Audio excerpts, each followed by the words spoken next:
Okay. Welcome to Linux for the Rest of Us, episode number 21. Okay, in this show, we go over Linux news, Linux distributions, Linux games we did last week, programs, applications, whatever you name it. If it's Linux related, we will try to cover it. And here's how we do it. We have a Linux maven, co-host of the show, Steve McLaughlin, Door-to-Door Geek.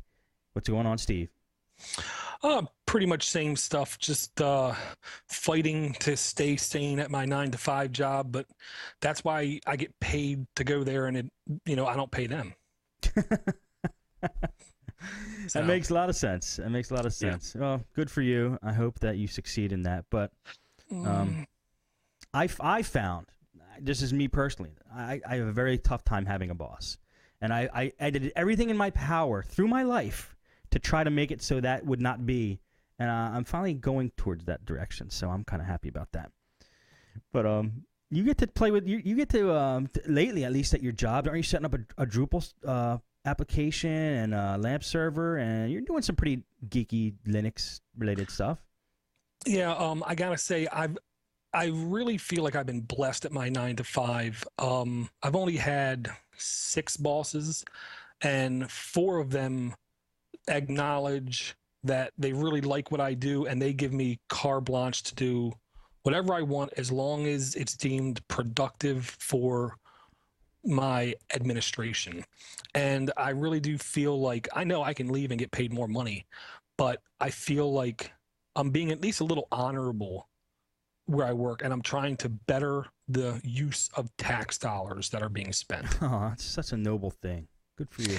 Yeah, but that just proves I'm not totally sane. I think it's very sane. Yeah. All right, so well, let's go over some stuff today. I got your notes here. You want to take it away?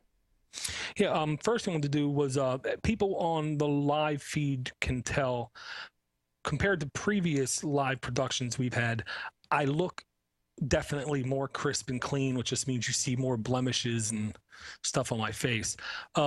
I purchased a QuickCam Pro 9000 webcam from Newegg, and I believe after rebates and stuff, it was only $45. Whoa, so I felt pretty good for with a that. 9,000? Mm-hmm. Awesome. Yeah, and here's the thing with Linux, I can tell you, nothing's perfect.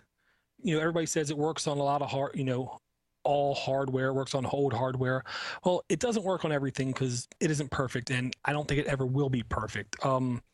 There's always going to be hardware that Linux distributions deem as not popular enough, not important enough to be put in with native support. So all I did, and I've been looking at this one page off and on for over a year.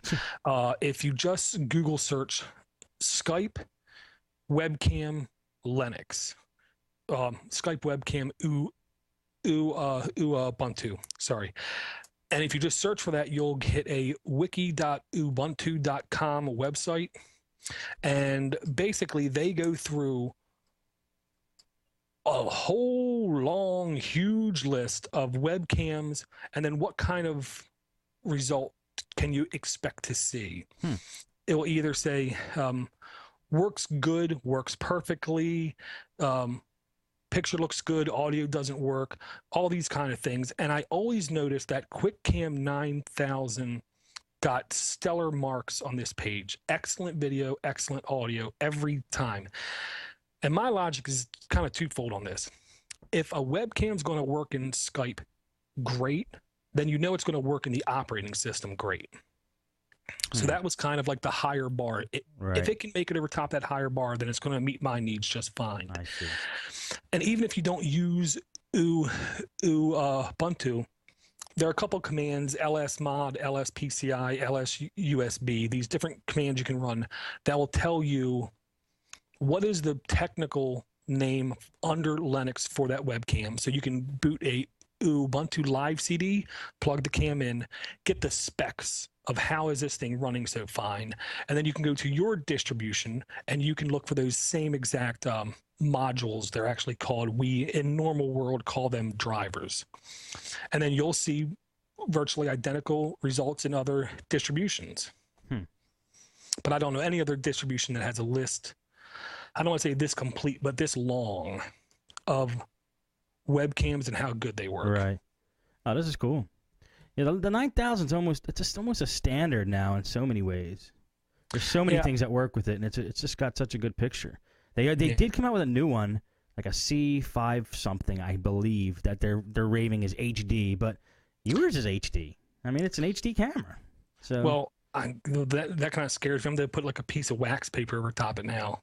No, I don't think people want to see me in HD. Dude, would you knock it off with that? You look great. And then I didn't even notice till Uncle Al said you shaved your beard. Yeah, I did. Looks well.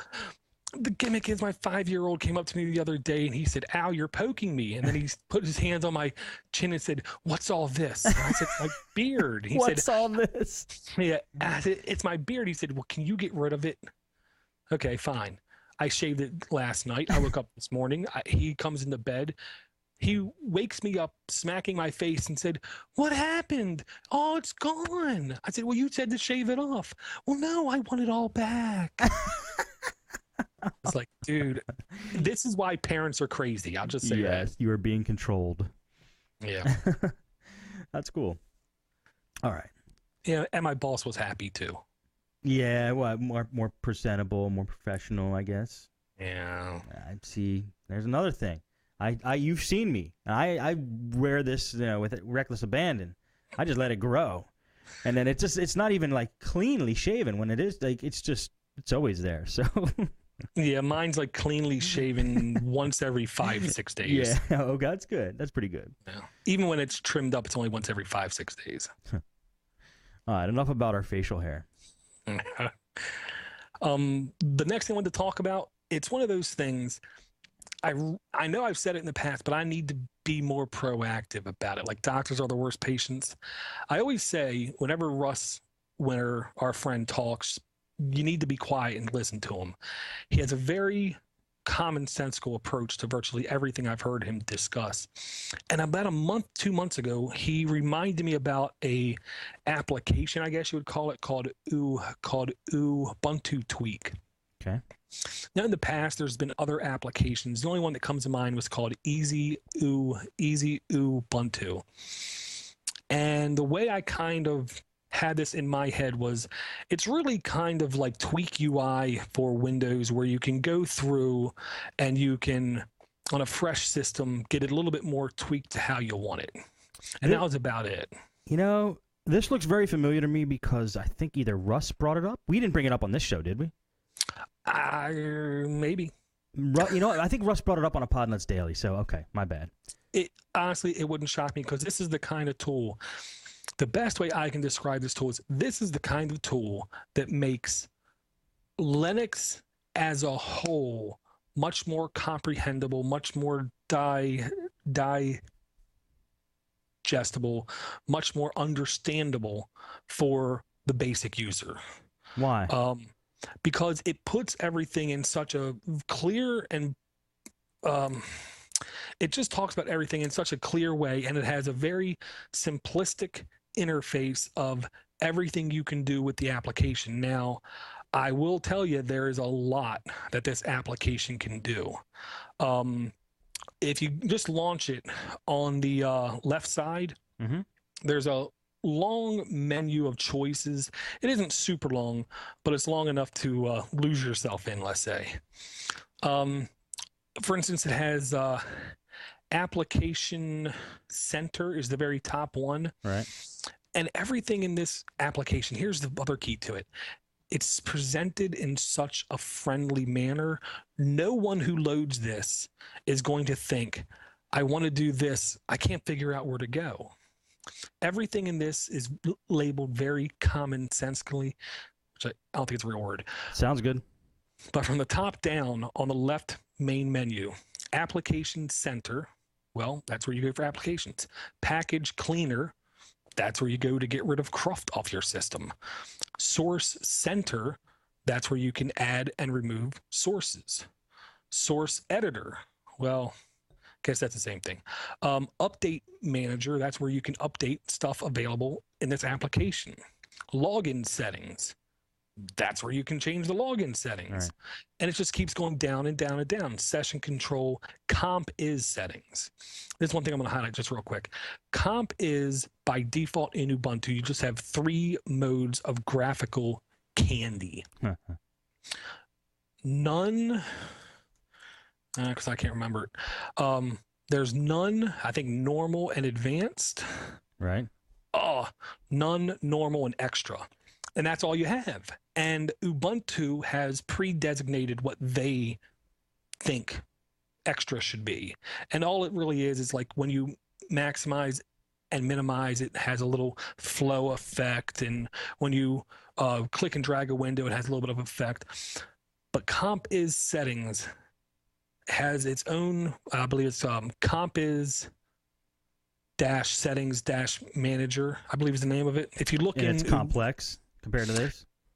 It is on the verge, and it's just over the verge of being too deep for anyone who just loads it and wants to go in and play. There's way too many choices, settings, and customizable key commands and stuff.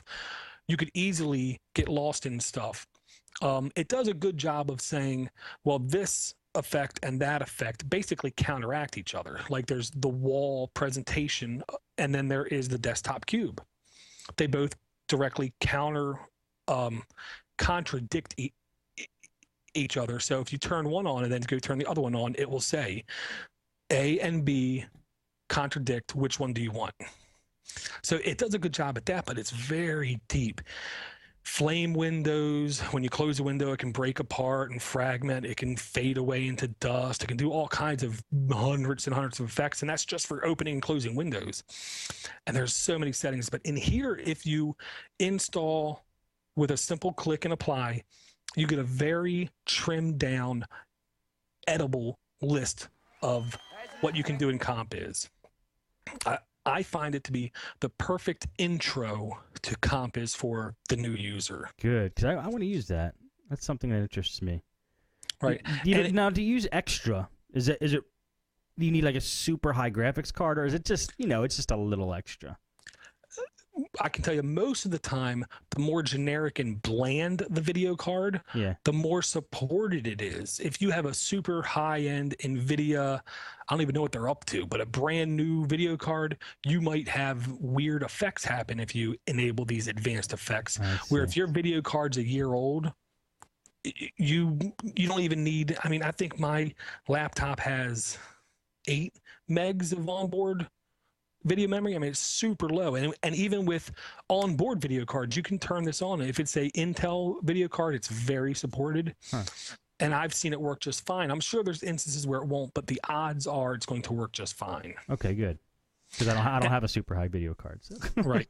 Yeah, neither do I. Trust me. The video card in my desktop computer was taken out of a corporate enterprise type of computer, and you can ask Matt Rain 3D, which I gotta quickly say, that podcast with he was talking about servers and the enterprise business got me amped. I want to hear more. I ain't gonna lie. Well, let me just plug Podnutz Pro. It's starting this Wednesday night at 8:30.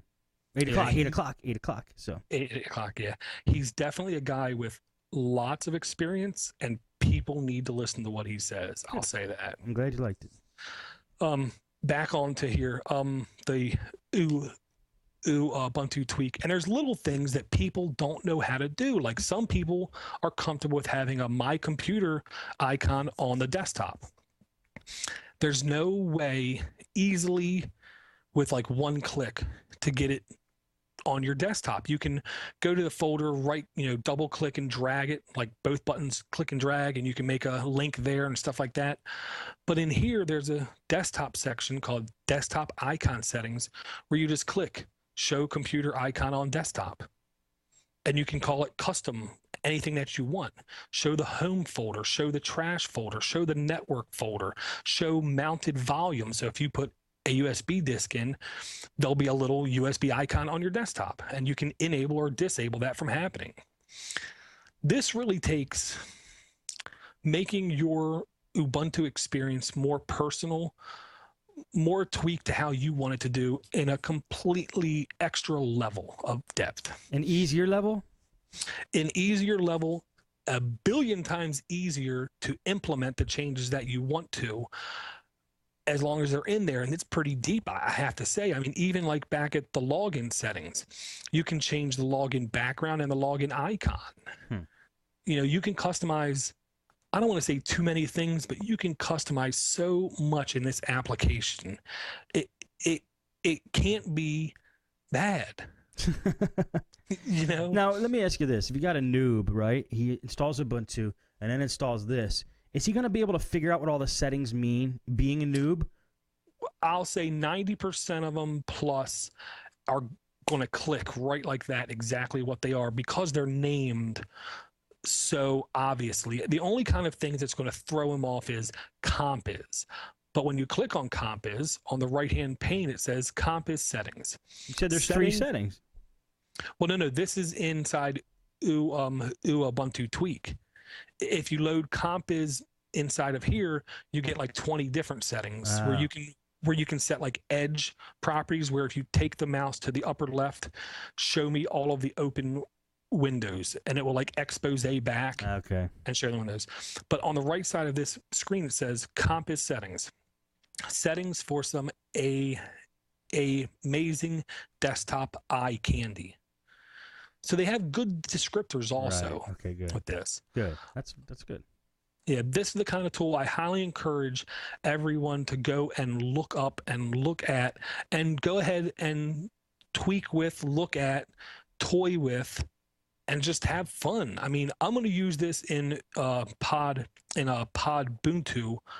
going to have it loaded by default, number one. But I'm going to use this tool because this is the easiest way I've found to modify the login screen. I can do it with some commands and do some little things. But what's easier than just loading this app and saying, click, change it to that. Click, change it to that. I mean, this really is the kind of thing people need to look at. And it has like in it, like the Windows system applet, where it shows you your system information. Tells you the host name, the distribution, what desktop you're running, the kernel, the platform, the CPU, the memory, so forth and so on. And it will let you change your host name right there, or your computer name. Damn. Yeah. This is one of those tools. It's only going to get better with time. Now, me and Steve have in our show notes a screenshot of what the Ubuntu Tweak 0.6 mock-up UI is going to look like. Right now they're up at, I believe it's 0.5.7. I can't remember where I got this link from, guys, or I'll put it in the chat room and put it in the show notes. I'm going to try to find it. Dude, the current version is very visually pleasing and easy to comprehend. This next one looks ultra ballistically sharp and clean. Damn. I'm showing it now on the video, so. Okay. I mean, this is the kind of thing, a lot of apps don't get better over time. A lot of apps, you know, stay the same and then do a little thing, or they just fade off. This is the kind of app, I think it has enough popularity and enough support that I really do think it's going to keep getting better and better for a good while. Wow, this is beautiful. I love it. Yeah, these people obviously understand aesthetics in programming much more than myself. Nice. That's going to take, I'm telling you, that's going to take Linux a long way. Aesthetics is important. It really is. It could make something popular, to put it that way. Yeah. Oh, yeah. Absolutely. I think that's part of the reason why Ubuntu is so popular out of the box, because by default, it seems to look the same level of quality on almost any computer that you put it on. Right. Where some of the other Linux distros, if the resolution isn't picked up right, they might look a little fuzzy or a little hazy. Ubuntu, I think, really thinks appearance is one of the most important things, which I'll say is a double-edged sword. I'm going to try to get a good guy on Jonathan here in a couple weeks. He is a totally blind Linux user, and he's at frostbitemedia.org, I believe. Okay. He just released a podcast about Ubuntu 10.10 and his feelings on it from his viewpoint, which to him is the only viewpoint that matters, from being visually impaired. And he goes into some things that not a lot of people like you or me would pick up on. It's actually losing its ability to be friendly to the blind user. You mean with every new version that comes out? So I believe he said since 7.07, I think it was, they've steadily been getting a little bit worse. Every time they do something that's different from the norm, because Ubuntu likes saying, we're Ubuntu, we do it like this. Instead of, I want to say, staying with the herd. But they always try to do their own little thing, just like Ubuntu 11.4, they're looking at getting rid of GNOME and replacing it with their own version of the desktop shell. It's pretty much, well, Dor, if I was visually impaired, I would take the opportunity. Like, I don't know, I'm talking out my butt, but wouldn't it seem cool for like to have just a distribution geared towards blindness, like blind and visual impaired? Like that's what you could, because you could do it with Linux, right? Yeah, and that is one of the things. Do they have a version like that? Yeah, now that is one of the things that he does say in there, that he uses, I think it's Vinix, I believe it's called, which is a optimized for blind user operating system. But is it a branch of Ubuntu or?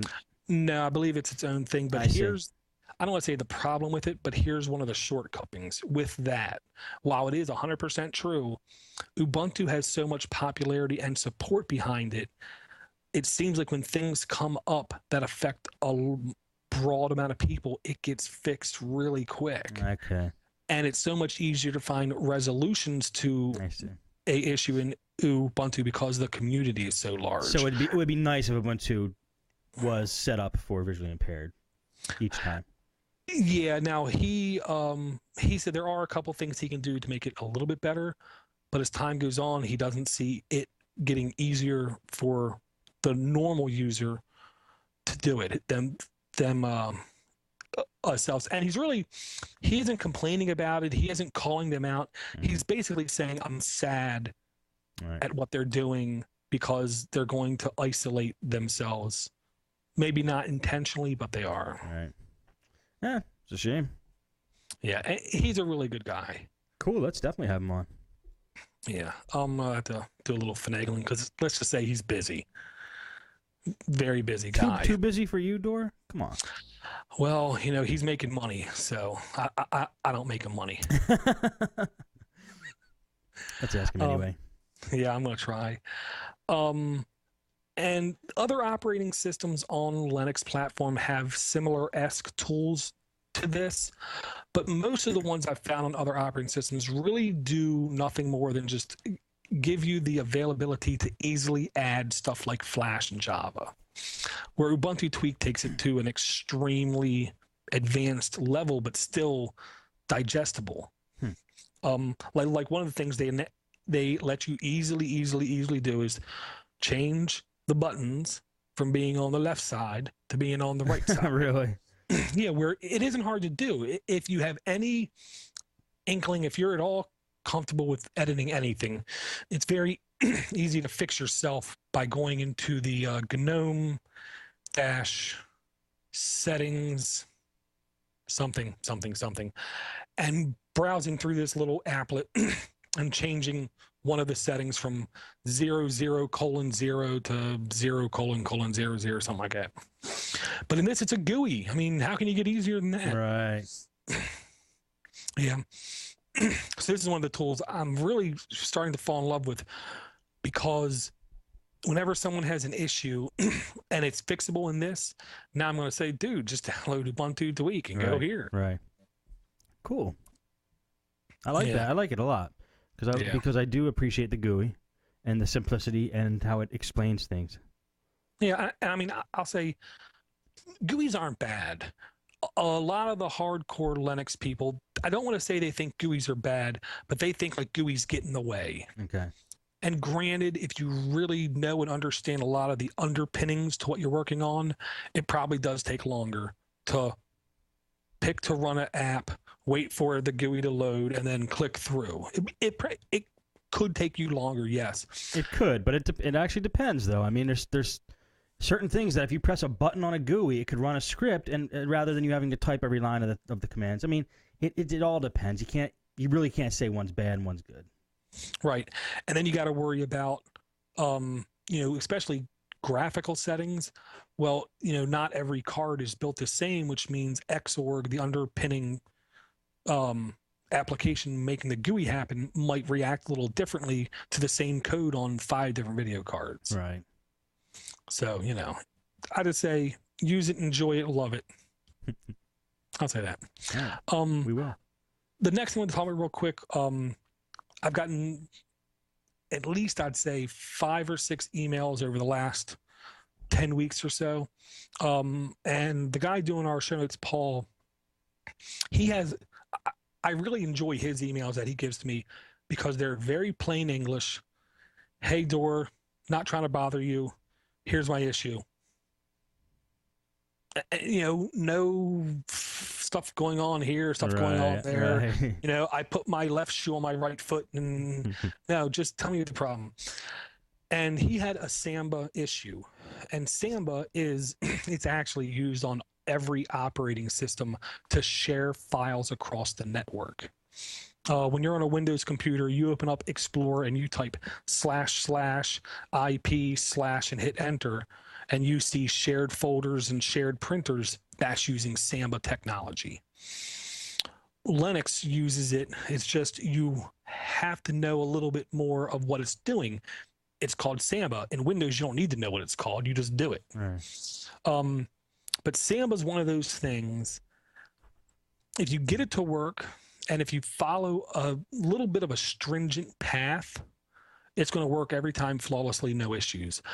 But like if you download a virtual appliance from the internet and you want to browse to it and share folders back and forth, you can't follow that stringent path because the operating system was already built by somebody else's standards, I'll say, using somebody else's user ID and password.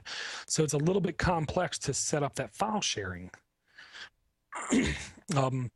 A guy who's been on Podnutz daily, Kevin Wisher, he set up, I want to say it was like a year and a half ago, a glorious PDF that I have not seen duplicated anywhere. Glorious. What is it? It's at kwdesign-consulting.com, and it's a great basically tutorial, I guess I would say, on how to set up Samba like a home file server step by step. It takes you into pretty good detail as far as you need to go on all the permissions, all the settings, all the things you have to install to properly set up network file sharing. Trying to open it now. Gotcha. Because we had an issue in the Podnutz forums, and it seems like 70% or so of the people I tell the way I do it to, it works great, and there's always like 30% where it doesn't seem to work right. This is all I ever do on my home network, and I never have a problem sharing printers, files, or anything else. Windows, Linux, Ubuntu, Mint, doesn't matter. If you have the exact same username, the exact same login on every computer, on Windows, that means do not have a blank password. You have the exact same password on everything. Right. And then in Ubuntu, all you got to do is right-click a folder, hit share, say, do you want people to be able to read and write or just read? And then give it a name. On Windows, right-click a folder, hit security and sharing or sharing and security, almost the same thing. And then you give it a name, and then you say, can they write to this? And you hit OK. Then all you got to do is, just like I said in Windows, go to the address bar, / the IP of the Ubuntu machine, / and then you'll see all the shares on that Ubuntu machine. You won't even get prompted for a username and password. Really? Yeah, because it's the same credentials. That's the key word. Credentials are the same. So boom, you're in. And then on the Ubuntu machine, when you open up Nautilus, the file browser, it might not be 100% obvious, but if you just hit Control L, just like in Firefox, just like in Chrome, it goes to the address bar, and then you can start typing. All you got to type is SMB : / the IP address of the Windows machine. And you'll see those shares and those printers on that one. As long as you can do that username password trick, it's going to work every time. The only caveat is software firewalls. If you have Norton 360, whatever, and you have it enabled on the Windows computer, it's going to be very difficult for any other computer to see those files and folders. If you're running the Windows firewall, all you have to do is enable file and print sharing. And if you go into sharing and security the very first time to open up a folder to be shared, it will ask you, do you want to turn on file and printer sharing? Yes. And then you're done. But I'll say the first time I did Samba and to get just shares to be visible on two computers, I know I pounded those keys for about 2 hours till I finally got it right. Then when I got it right, I didn't know what I did to make it work right. Then I found Kevin's document, and it gave me a much more understandable description of what you really need to do to get it to work right. Well, why use Samba then if it's complex like that? It's the universal accepted one that will share files from Windows to Mac to Linux and all three vice versa. I see. Samba's good for that. That's its claim to fame. Yeah. The only time you come into issues with Samba on Linux that I know of is when you're transferring individual files of greater than 4 gigabytes. Then all you got to do, there's another package I believe called Fuse, F-U-S-E. Mm-hmm. And if you just install that, you'll then have more than 4 gigabyte support. I see. So it isn't really hard. And most of us aren't going to come across that 4 gigabyte limit because we don't want to transfer 4 gigabyte files over our home network. We'd rather just sneaker net them back and forth. Cool. Yeah. I'm going to, in a future cast, go over a couple tools to make configuration of Samba a little bit simpler. But in the meantime, you can just go to that website. Right? Yeah. Oh, yeah. Kevin's a really nice guy, and he wrote that up. It had to take some time, I got to say. And I got to say, he is open to questions. I'm going to throw him under the bus. He's open to questions about this, and I am as well. If you have any issues setting up Samba on your home network, now don't try to be at the bus stop and access your home computer behind a firewall via file sharing, with your smartphone. Well, some common sense should sink in and think that's not a safe thing. That's pretty cool, though. It's worth a try. Yeah. Oh, I'm going to do it. I'm going to have VPN software on my phone, have an open SSH server here, VPN in, boom, boom, do some coolness. Uh-oh. I foresee some apps in Android App Addicts coming up. Yeah, I know. I'm a geek. I know. I can't help it. And I know there was something else I wanted to talk about. Well, on the notes, you're creating a basic NAS with Ubuntu Linux. Oh, yeah, it helps if I read. This is one of the things a lot of people have a lot of questions about. Well, how do I set up a network file server? And most people think in Linux you have to install a server distribution. Well, not really. Here's one of the gimmicks between a lot of every desktop edition versus server edition in Linux. The desktop editions are more GUI friendly, have more GUI tools, and have applications and services like web servers, FTP servers, not on by default on the desktop edition. On the server edition, it's less GUI, sometimes no GUI, and it does have things installed by default like web servers and FTP servers and streaming media servers and print servers and cup servers and all kinds of servers left and right. Essentially, they're the same thing.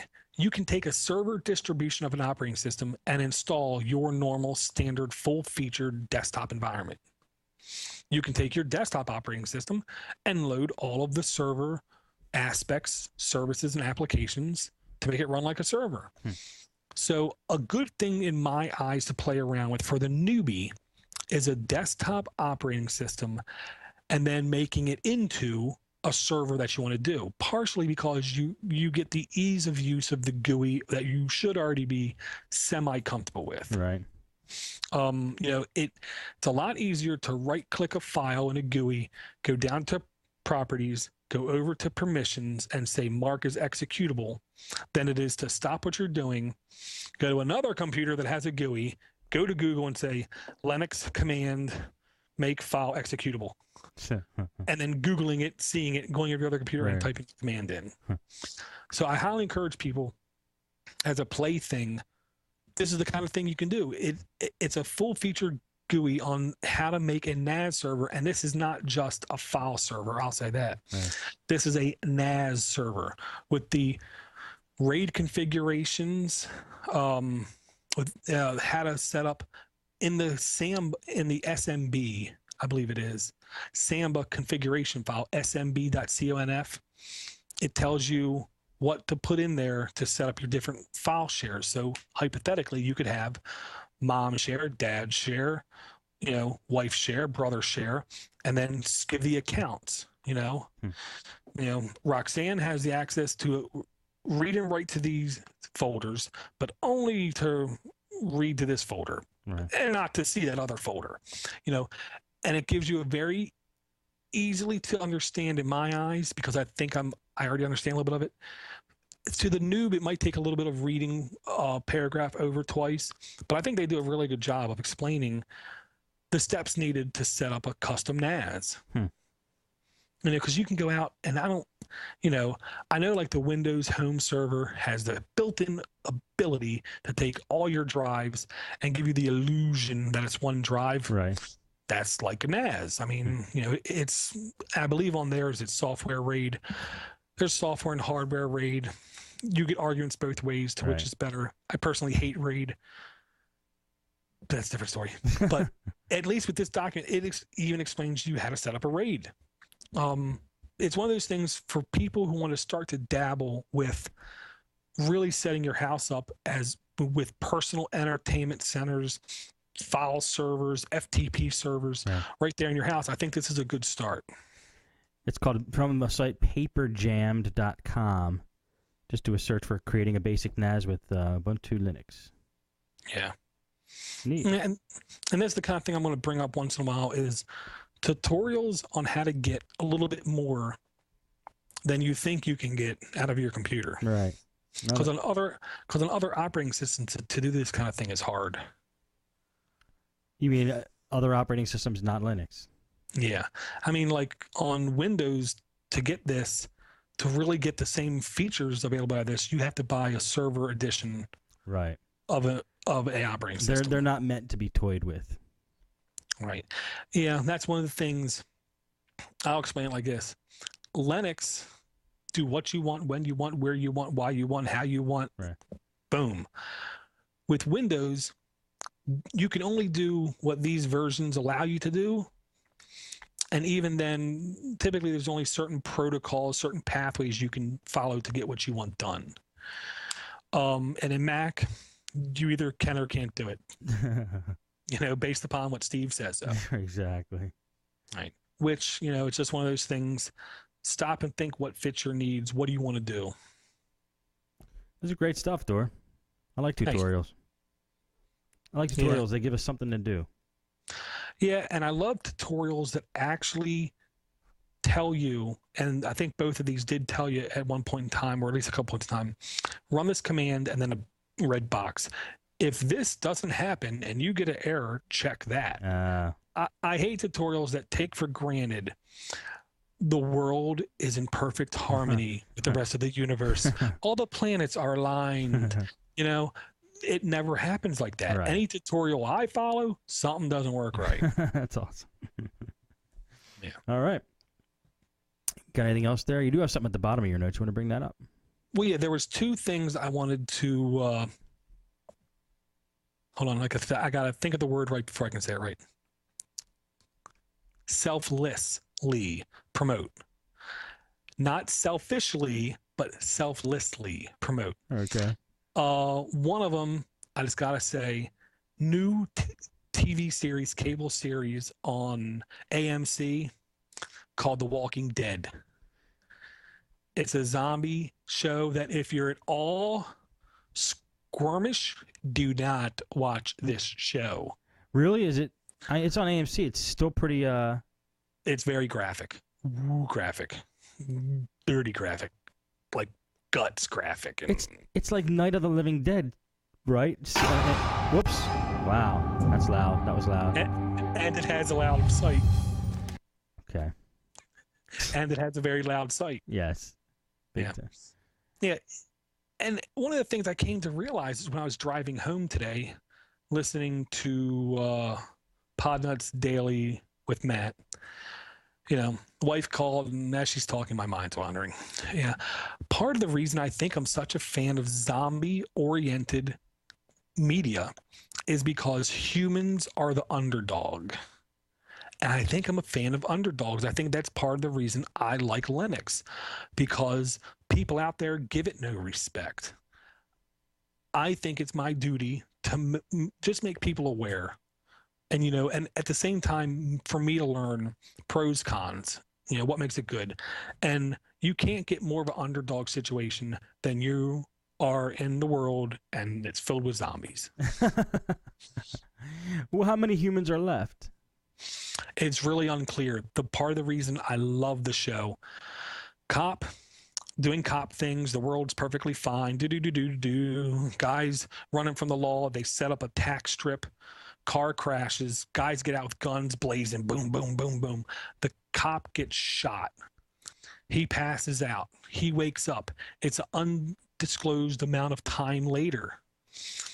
And he's like really thirsty. His lips are parched, and the room isn't disheveled, but it isn't right. And then he goes in the bathroom, drinks water, and then he starts to go out of his room, and there's a bed right in front of his door, and the hospital's in shambles, and there's stuff thrown. It's like an apocalypse zone. It's like 28 days later. I don't know. And they don't tell you what happened. I kind of appreciate not knowing what happened. Right. I want to get into the guts. Pardon the pun. Get into the guts of fighting and killing zombies and fighting for your survival at every second. I do agree that one beginning part is a lot like 28 Days, but this is based on a graphic novel called The Walking Dead. Oh, okay. So that's excusable then. Right, that's my excuse. And it also might make me actually sit down and read something for a change. That's pretty cool. Yeah. What do you think about all these reading devices that are out? Christ, I went into CVS yesterday, and there's ebook readers. I mean... Yeah. They're going to soon be inside of cereal boxes, I believe. Seriously. Yeah. I think they're good only because I think as a culture, in the United States at least, we as a people do not read enough. I think if you don't know your history, you're doomed to repeat it, yada, yada, yada. You don't know the history of the author. You don't know what you read. Yada, yada, yada. Right. You have to have... You can't just understand your house, your environment, your way to work, things you do at work. There's so much else out there that I think that is documented in books that we as a culture don't take advantage of. Yeah. Oh, there's tons and tons of info. You just got to find the good books. Yeah, and try to get a Linux device also, like the Kindle. Is it Linux? Oh, of course it's Linux. Have you ever had a blue screen on your Kindle? No. Sorry, I couldn't help that. But and the one thing I'll say about tablets real quick, Android Gingerbread is getting ready to come out. They're kind of making it clear this is not a tablet edition. So the tablets that are out now, I'm sure you're pretty aware, they're subpar, the Android tablets. Now the Samsung Galaxy Tab might not be the norm for that role. That might be usable, but it's going to take extra work for them to make it a truly accessible tablet operating system. Let's see what they do. Yeah, there's some new tablets. I mean, I was at Best Buy the other day looking at them, and piss poor. I mean, they're on the level of Gen Touch, at this point. I mean, still, no name brands yet that I've seen, not mainstream yet. So Yeah, just the one, just the Samsung Galaxy Tab. Yeah, but where can you get that? I mean, can you get that in the U.S. on retail? You can. I believe it just became available from Verizon, Sprint, AT&T, maybe. I think it's like all but one or two. Oh, you can only get it through a carrier? That's it. That's where they get you. Forget it. No way. That's why I won't get it. No way. That's why I will never get it. I'm perfectly comfortable with giving them too much money for one device. Exactly. And let me tell you something. The day I do not get unlimited data plan is the day I go to the dumbest, cheapest phone I can get my hands on. An iPhone? No, dumber. Like a Razor, because I'm not going to sit there and monitor and regulate my own bandwidth consumption. It's not in my nature. I'm not ripping on the iPhone. I just was making a joke. I actually love the iPhone dearly. I do. Right. And I'll say on one of the shows, one of the Podnutz dailies, the iPhone is a perfectly capable device. It's just a question of what you do with it. Right.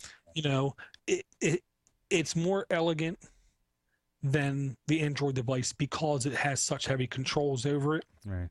The Android allows for a certain amount of freedoms available to it.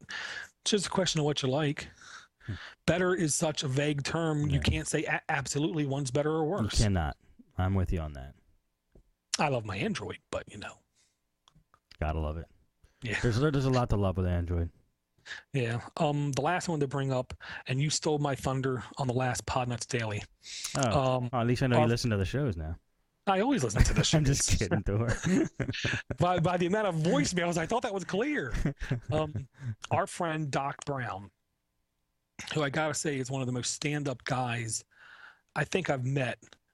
He gives himself to his students to gain experience and knowledge and understanding of how to do what he does, which is fix computers. And to be honest, I think what he doesn't give himself credit for is the ability to communicate. I think is one of the biggest things he's given to his kids. And that's something I think that's very much needed in today's society. The ability to communicate is what's really going to get you to where you're going to go. Not necessarily your ability. I've seen plenty of that in my 9 to 5. But he had a little bit of a personal crisis in the last couple months. He had to have double bypass surgery. And I got to say, I was personally worried about him. I was very happy to hear that he came out of it with a success. And I'm even more happy to say he's starting up his own personal blog at mybypassjourney.com. And here's the real reason I want to tell you guys about it. It's obvious what it is, but what you might not think at first, which you really should think about, you have family members, friends, parents, friends you care for that have bypass surgery. You really have no idea what they're going through. You really have no idea what's happening to them. Sure, you might stop by their house and see them in a chair with a pillow on their chest, but you don't really get it. You know, he is putting himself out there in the public, and he's telling you what it's like going through this ordeal.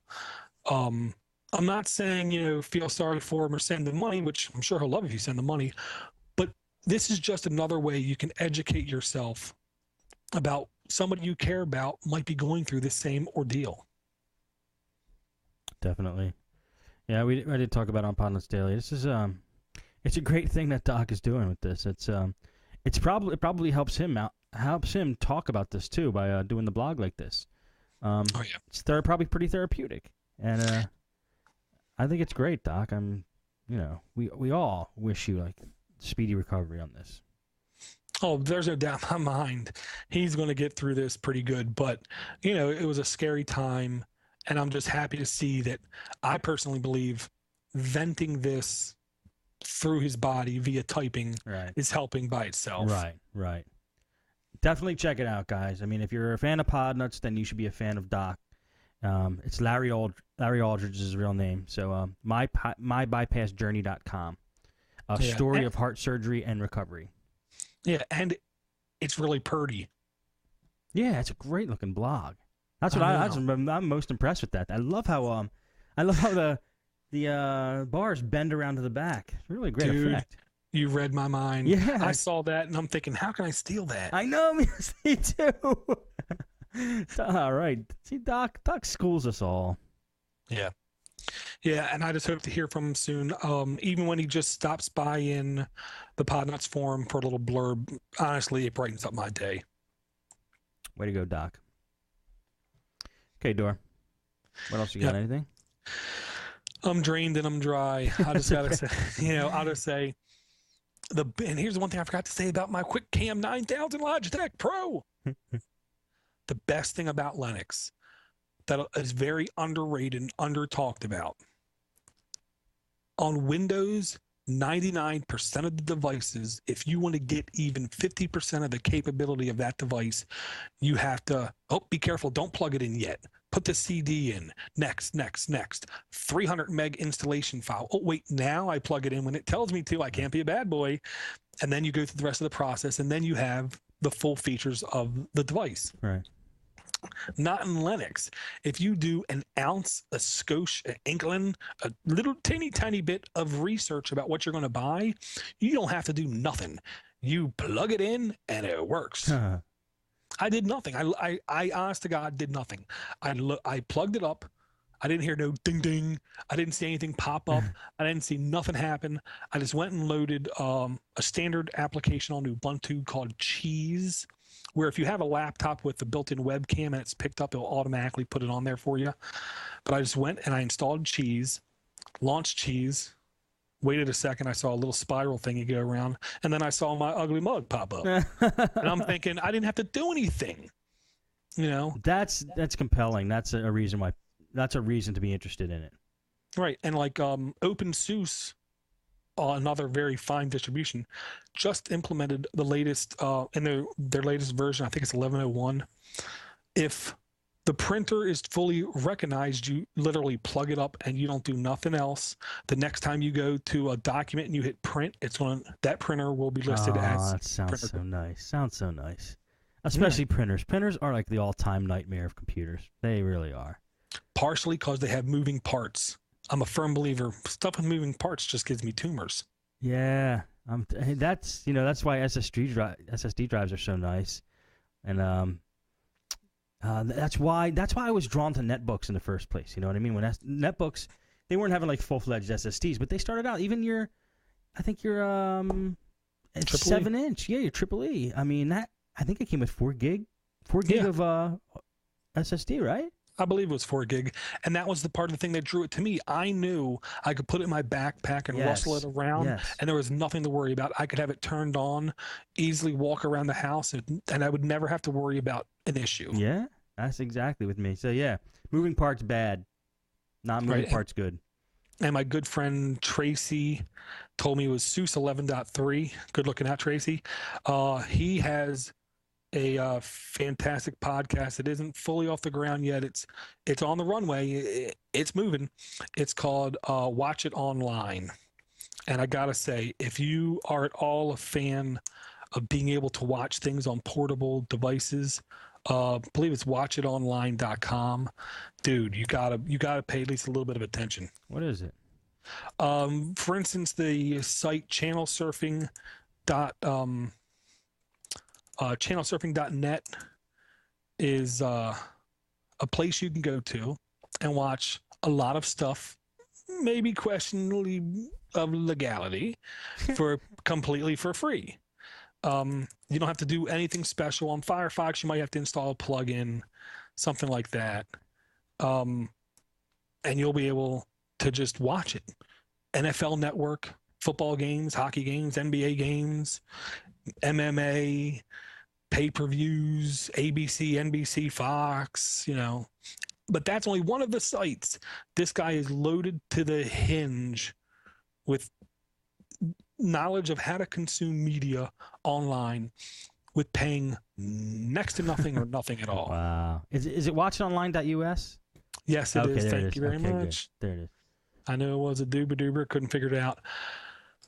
Neat. And I was got to say, if you at all enjoy, and honestly, if you have like an iPad or something where you really enjoy watching content on your device, even on my Android phone, his knowledge set me free, I'll say. So it's a podcast. Yeah. Very cool. And I'll say it's a way of life. Yeah. Door's way of life. Mm-hmm. Cool. All right, Door. Well, that's fantastic. It's great stuff, as usual. Yeah. All right. Don't have any emails this week. If you guys do want to email us, you can send an email at mail@podnutz.com. Or if you want to email Door directly, you can do it at doortodoorgeek@gmail.com. Either way is fine. And voicemail. Send us some voicemails. We like to play voicemails. Now, sometimes I mess up and you don't hear the voicemails on the show, and I know, and I'm correcting that. But I promise I will make a really strong effort to correct that. So if you send us a voicemail, we will play it on the show. And the phone number for voicemail is 7076-PODNUT. Just dial it on a regular phone, cell phone, whatever you got, 7076-PODNUT. Leave us a voicemail. We will answer your questions. Okay. Any last comments, Door? If you want to get really bored, go to twitter.com/doorgeek. Cool. He's being modest. It's very unboring. And and thank you for watching and listening, guys. That's going to be it for Linux for the rest of us for today. See you next time.